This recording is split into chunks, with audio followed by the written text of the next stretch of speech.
Hi mga kawawmat, in this video we will discuss solving linear inequalities in one variable. So, bago po tayo pumunta dito sa tutorial na to, make sure na napanood po muna natin on how to graph linear inequalities in one variable. Kasi in this video, magsasolve tayo and then after that we will graph. So, dapat mapanood po muna natin yung graphing linear inequalities bago po ito. Okay, so dapat mapanood natin yung previous tutorial bago po ito. Kasi pag nag-graph tayo dito, hindi ko na po yun i-discuss ng detail dahil meron po tayong separate tutorial doon. So our objectives, we will enumerate the properties of inequalities and solve linear inequalities using the different properties. And then after that, we will solve a multi-step inequality. So ito na yung gagamitan na natin ng iba't ibang properties. Now, i-discuss natin yung mga properties. So, kung napanood nyo po yung solving linear equations, kapareho lang po, magkaparehas lang po yung process ng mga inequality nila. Ang pinagkaiba nga lang, inequality na ito, yun ay equation. Pero yung addition property of equality, dito, addition property of inequality. Ang pinagkaiba lang po nila is yung kanilang symbol. Inequality symbol, doon naman equation.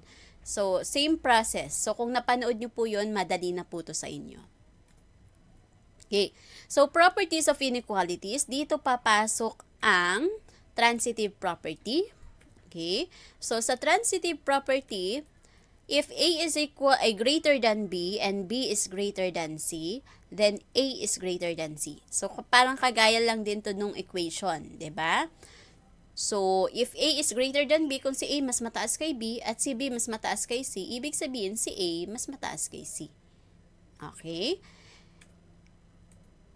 So, another, if A is less than B and B is less than C, then A is less than C. So, we can apply transitive property in solving linear inequalities. Another property is addition property of inequalities. So, ito po siya. If A is less than B, then ito po siya. So, ito si A, ito si B. Yung i-add po natin, ganun din po sa kabila. Yung in-add natin sa left side of your inequality, ganun rin po ang i-add natin sa right side of the inequality. So, parang kagaya lang din siya nung sa properties ng equation. Sabi ko nga, ang pinagkaiba lang po is yung symbol nila. Okay? And then another, if A is greater than B, then A plus C is greater than B plus C.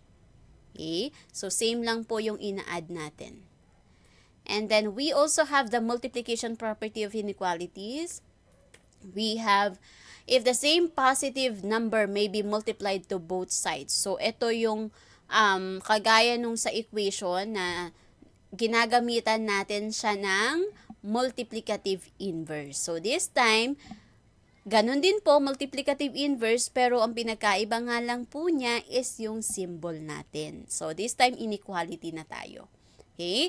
Now, tatandaan na kapag yung multiplicative inverse natin o yung dinivide natin, kung gagamitan mo siya nung division property of inequality, yung nagdi-divide na diretso, kapag yung dinivide mo o yung ginamit mong multiplicative inverse o yung multiplicative inverse mo ay negative, okay, wag po nating kalimutang i-reverse. Pag sinabing reverse, balik ta rin yung inequality symbol natin. Kapag greater than, gagawin mo siyang less than sa final answer. Kapag less than, gagawin mo siyang greater than sa final answer. If, okay, if your multiplicative inverse is negative or yung divisor mo ay negative. So, yun po ang tatandaan. Pag negative po yung ating multiplicative inverse o yung divisor natin, automatic, i-reverse po natin yung ating inequality. Okay? Importante po yan. So, let's review. So, ito yung basic concept ng pag-graph po ng linear inequality. Na kung saan meron po tayong separate tutorial about dito. So, balikan lang natin for ayan. So, ito po siya. Okay. So, tatandaan lang na kapag wala siyang equal sign, ito, tsaka ito, hindi siya part of the solution. Ang symbol po natin dyan, para sa graph is parenthesis or yung hollow circle. Okay? And then kapag may equal sign naman, ibig sabihin, part siya ng solution. Ang gagamitin mo po dyan, pwedeng brackets or yung solid circle. Ayan po. Yung direction naman ng graph natin, pag dun siya nakaturo, ibig sabihin pa left. Ito pa left. Ito pa right. Ito pa right din. So, hindi na natin i-discuss ito ng detailed. Kung gusto nyo po, panoorin nyo muna yung video tutorial ng graphing bago po tayo pumunta dito. So, let's start. So, this time, ganun din lang din po kagaya ng equation, variable and constant. Okay, so, variable, your inequality symbol, and then your constant. Okay, so yun lang po ang tatandaan. So, dapat yung nasa left side ng inequality mo ay yung mga terms na merong variable, and then yung nasa right side ng inequality mo ay yung constant. Okay, so let's start. So, applying the addition property of inequality. So, i-apply natin. Okay, so copy mo ulit yung x plus 3 and then less than 2. Dito papasok yung concept ng additive inverse. Okay? Dito papasok yung concept ng additive inverse na kung saan tuwing kung ano yung nandito, since si positive 3 yung wala sa pwesto kasi dapat variable, inequality, constant. So, ito variable. So, since constant ito, dapat kasama niya si 2. So, dilipat mo siya sa right side. Okay?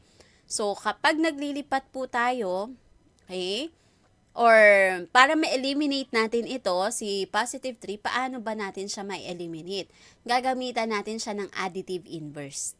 Okay? So, kasi wala siya sa pwesto, dapat nandun siya sa right. So, gagamitan natin siya ng additive inverse. Pag sinabing additive inverse, opposite. Kung positive, negative ang i-add mo. So, since positive ito, negative po ang i-add natin. Okay? So, makakancel na po ito. So, ang may iwan na lang is x, and then 2 plus negative 3, that is negative 1.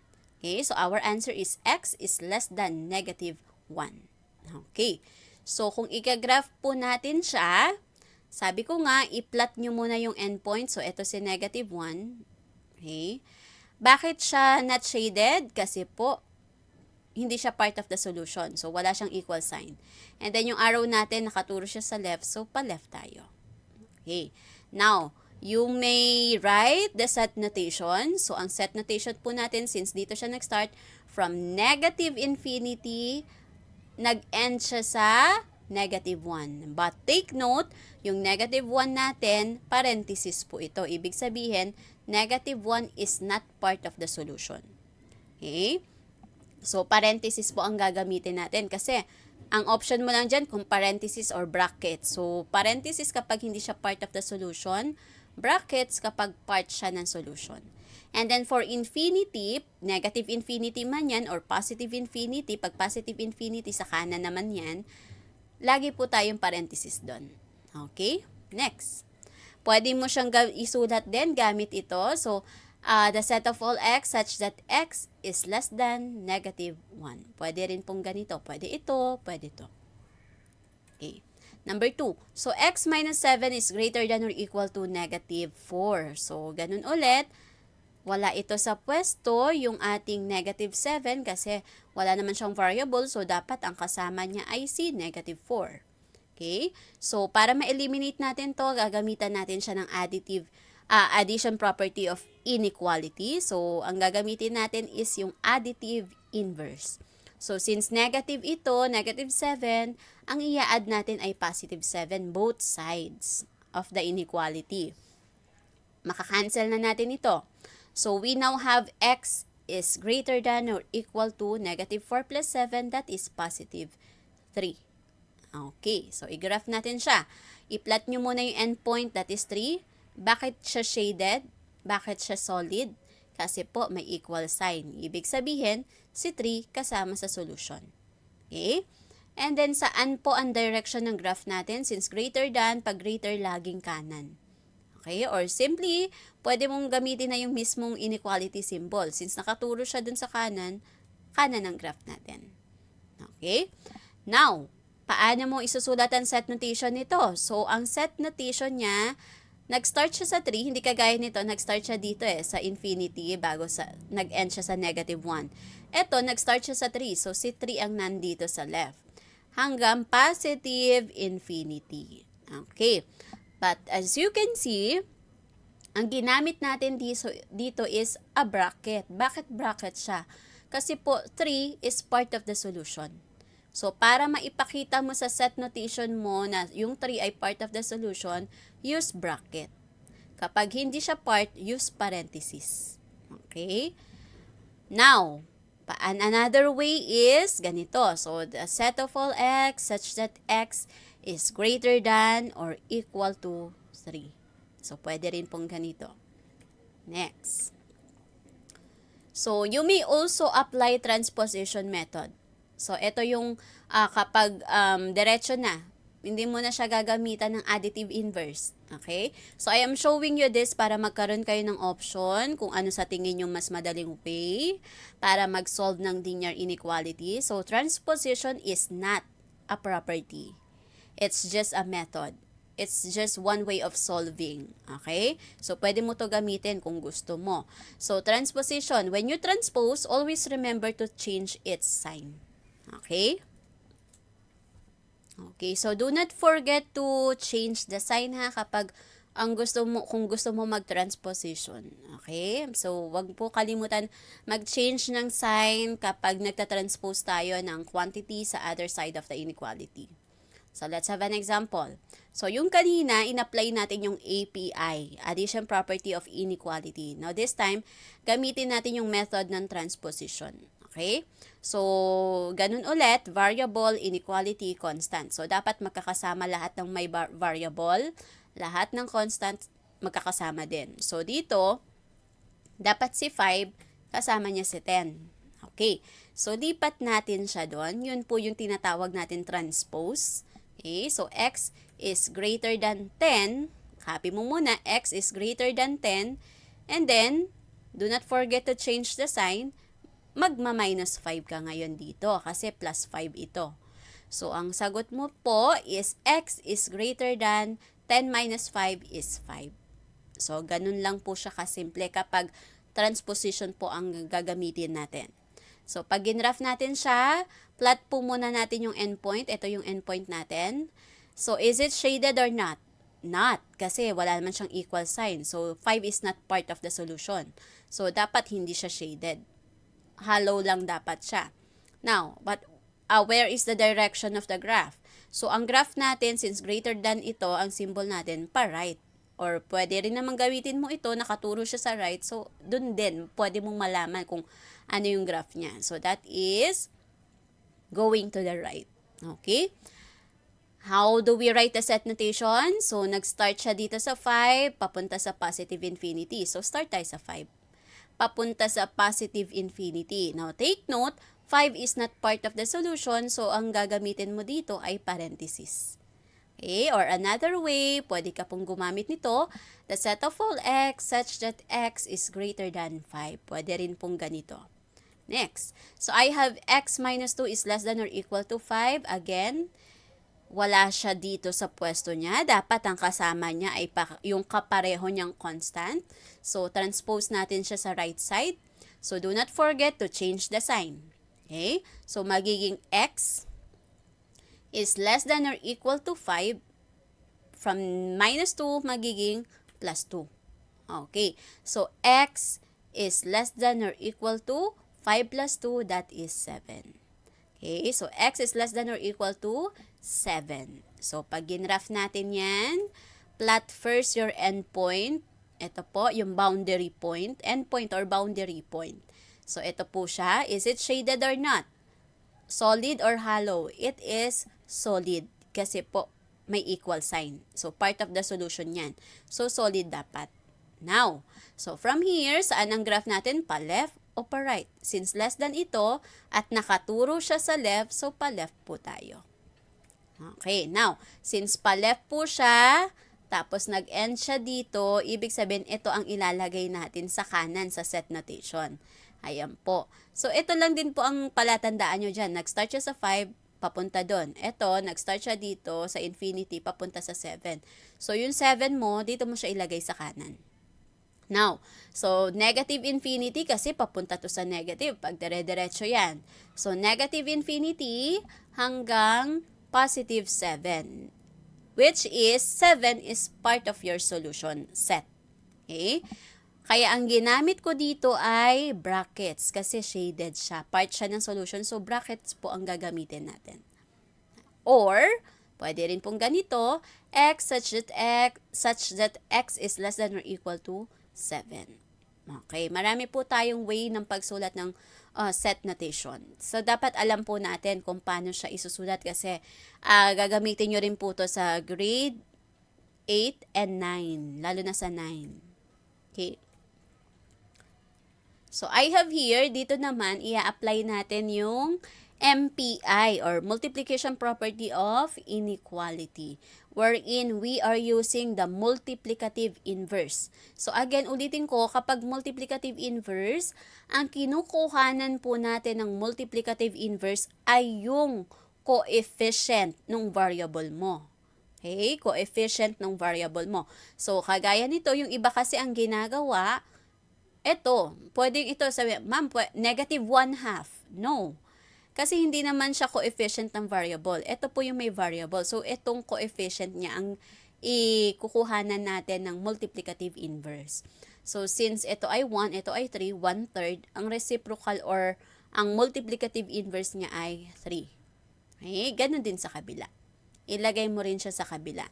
Kung ano yung ginamit mong multiplicative inverse, ilagay mo siya both sides of the inequality.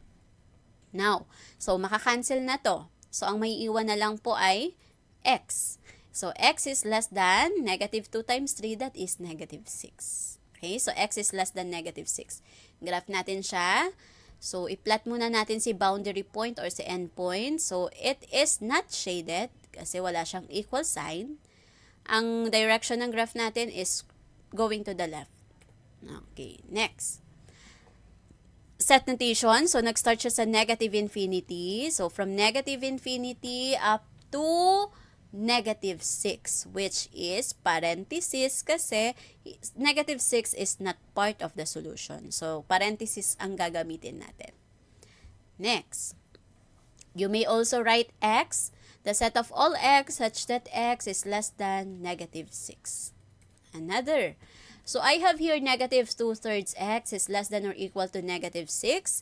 So, ang reciprocal po nito ay 2/3 ito. So, ibig sabihin 3/2. But take note, negative po siya. So, dapat, kung negative po ang coefficient nito, dapat negative din po ang multiplicative inverse.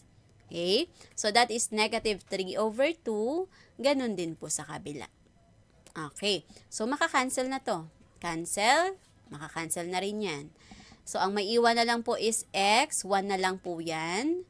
And then, ito, unang tingin, negative, same sign. So, positive. Paano naging 9? Kasi 6 times 3, 18, divide 2, that is 9. Or pwede rin namang 6 divide 2, i-cancel mo muna ito, 3. 3 times 3, 9 pa rin. Okay, so x is greater than or equal to 9. Kung mapapansin ninyo, ang symbol natin dito is less than or equal. Bakit ko siya ginawang greater than or equal? So, ito yung sinasabi ko kanina na kapag ang multiplicative inverse mo o yung divisor mo ay negative, you have to reverse the inequality. Babaliktarin mo siya. Okay? So, since negative po ang ating multiplicative inverse, dapat yung inequality mo, baliktarin mo. Huwag pong kalimutan yan. Okay? So, yun po. Ito kanina, same lang. Kasi, positive siya. Pag yan negative, baliktarin po natin. Reverse po natin siya. Okay? So, i-graph na natin. Ayan. Reverse the inequality. Plot natin si boundary point which is 9. So, shaded kasi may equal sign. Part of the solution yan. Ibig sabihin. And then, the direction of the graph is going to the right. Okay? Our set notation is from negative 9. So, I will be using bracket kasi part of the solution. Up to positive infinity kasi pa right siya. Dire-diretso yan. or the set of all x such that x is greater than or equal to 9. Next. So, dito naman, ito yung isang paraan. Okay? We have 6x is less than or equal to 30. So, para ma-solve natin ito, kung ano yung coefficient mo, divide mo siya doon. Okay? So, divide by 6. Okay. So, I'm showing you different ways on solving linear inequality. Para mamaya, pag nag-multi-step tayo, alam natin, it's up to you kung anong gusto mong gamitin. Okay, so dito naman, we are applying the division. Okay, division property of inequality. So, 6. Makakancel na po ito. So, cancel. Ang may iwan na lang is x is less than or equal to 30 divide 6. That is 5. Okay, graph natin siya. Plot muna natin si boundary point. That is 5. It's shaded kasi may equal sign. And then, ang direction ng graph natin, since less than, so pa-left tayo. At yung arrow naman din natin ay nakaturo doon. So, pa-left po. Again ha, kapag nag-graph po tayo, if you will be using same color of ink, okay, kapalan nyo po yung line ng graph. Pero kung gagamit ka naman ng ibang kulay ng ball pen, pwede nang kahit hindi masyadong makapal. Kasi makikita naman, kasi different color siya. Okay?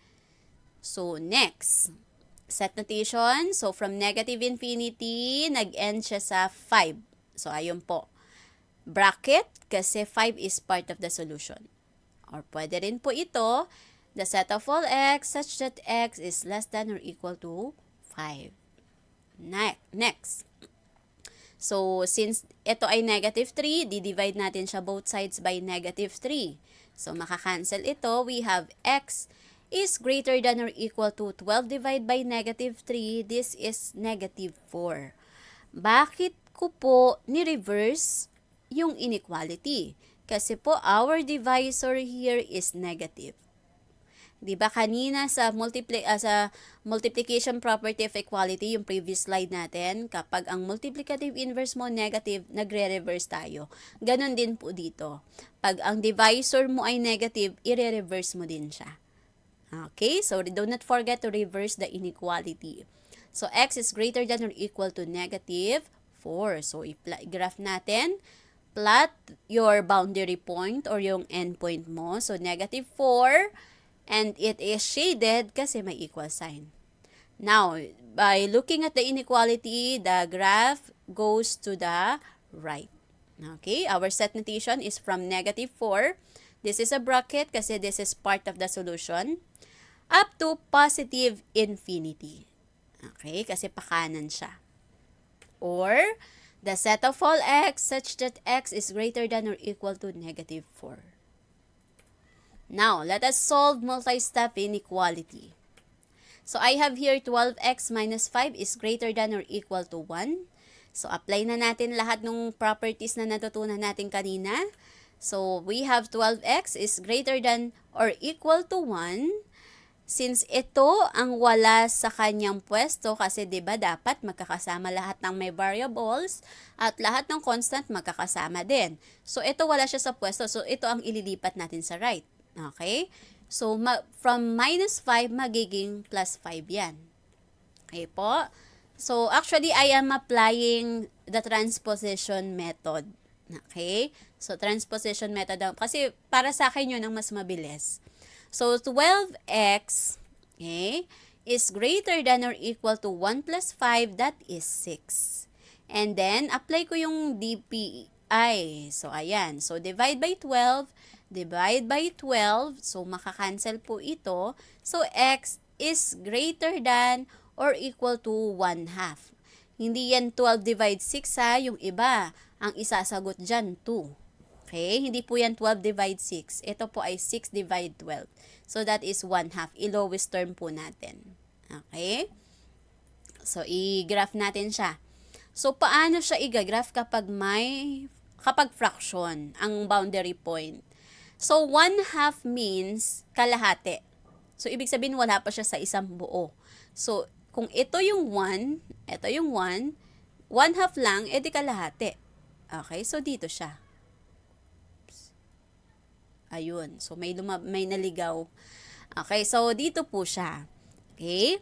So, dito po ang graph ng boundary point natin. And as you can see, it is shaded kasi ito po ay may equal sign. Okay? So, wag po tayo madidito kapag fraction. So, 1/2, ibig sabihin kalahati, wala pa yan sa 1. So, dito sa gitna. And then, the direction of the graph is going to the right kasi ito po ay greater than. Okay? Our set notation is from negative 1/2, from 1/2 up to positive infinity. So, since this is 1/2, from 1/2 up to positive infinity, and then make sure na bracket po ito kasi ito ay shaded. Yung 1/2 mo ay part of the solution.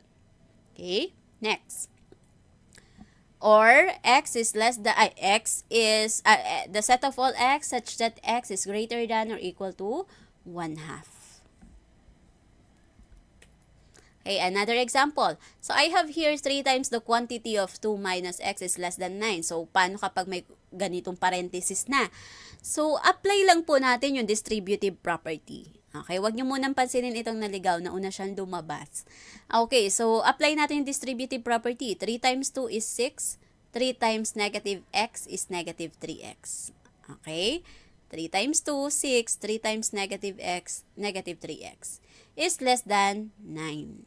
Now, apply ko yung transposition. So, negative 3x is less than 9. Since ito ay wala namang variable, lipat ko siya sa right. Do not forget to change the sign. So, 6, positive 6, so minus 6 siya ngayon. Okay, so we now have negative 3x is less than 9 minus 6, that is positive 3. So, nauna siya lumabas kanina pa siya lumabas.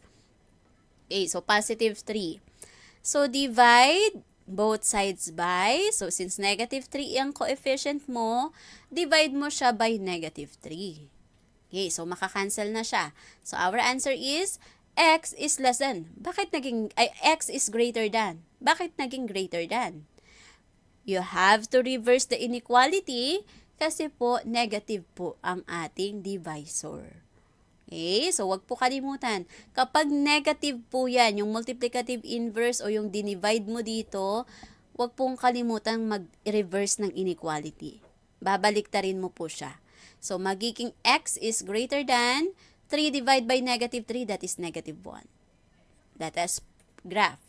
So, plot muna natin si boundary point. Ito si boundary point natin, si negative 1. Is it shaded or not? Yes, it's not shaded kasi wala siyang equal sign. So, hindi siya shaded. And then, the direction of the graph is going to the right kasi this is greater than. Our set notation is negative 1 hanggang positive infinity. And this is just a parenthesis because negative 1 is not part of the solution. So, tatandaan, pag brackets, part of the solution. Shaded. Okay? Or, the set of all x such that x is greater than negative 1. Okay, let us try to solve compound inequalities. So, paano kapag dalawa na yung inequality po natin? Anong gagawin? So, dapat maiwan yung may variable sa gitna. Okay? So, kapag compound inequalities, maiiwan po yung variable natin sa gitna. So, dapat ito, ma-eliminate dito. Hindi yan ang pwesto niya. So, ang tanong dito, since constant ito at ito rin, saan siya pupunta? Dito o dito? Kasi parehong constant ito eh. So, saan mo lalagay si 5? Okay. So, ito, pupunta siya sa right, ganun din sa left. Okay? So, ilalagay mo siya both sides kasi parehong constant yung magkabilaan. So, ang may iwan na lang dito is si x. Okay? So, si 4, mag-a-add ka ng negative 5 dyan. Kasi plus 5 ito eh. Mag-a-add ka din dito ng negative 5. Ganun lang po. So, lagay mo siya both sides. So, mag-add ka dito ng negative 5, ganun din po dito. Now, so maiwan lang po si x sa gitna.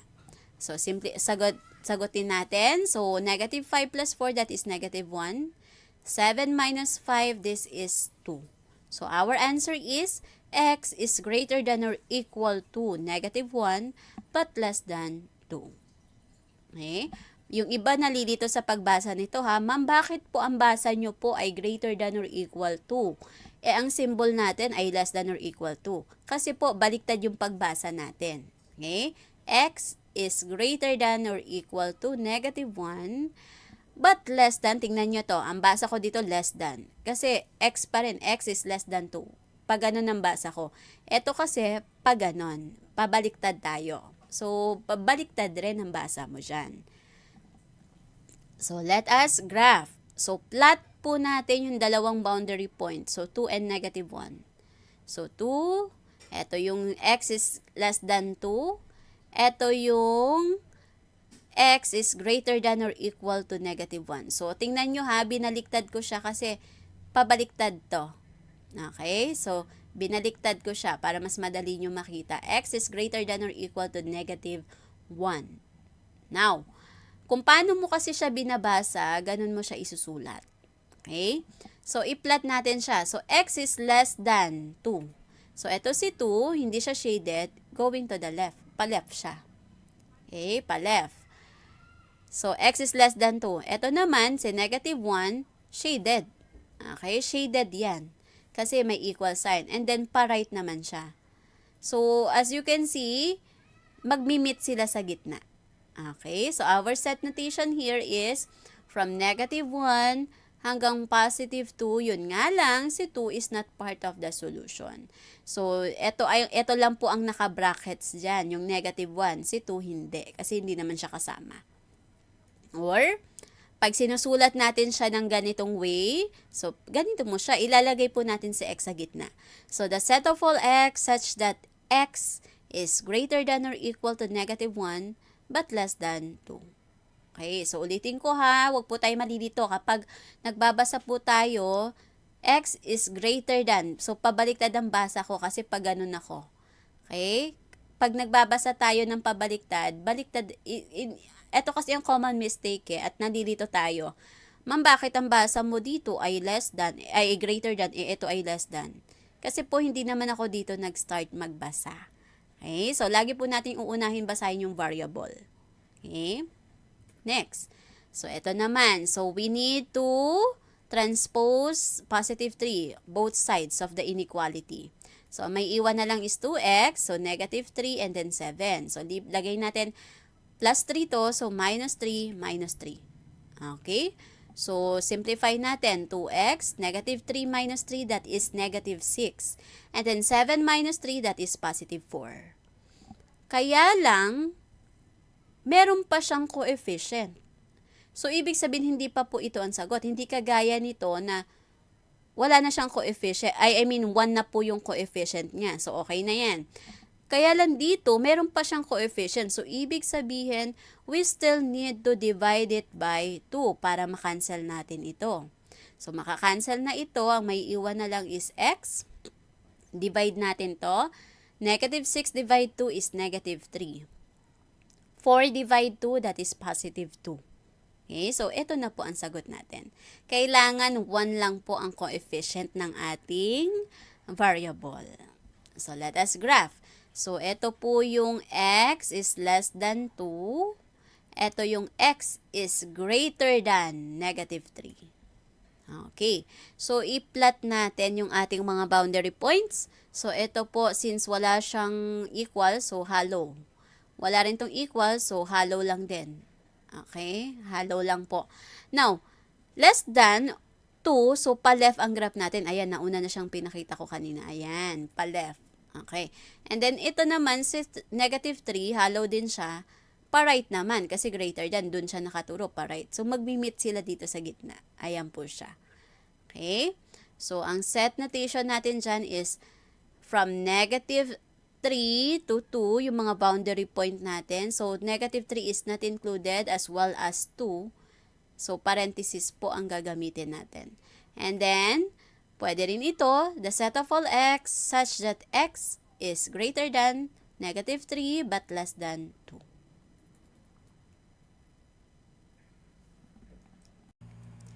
Thank you for watching this video. I hope you learned something. Don't forget to like, subscribe, and hit the notification bell para updated kayo for more video tutorials. This is your guide in learning your math lessons, your Wow Math channel.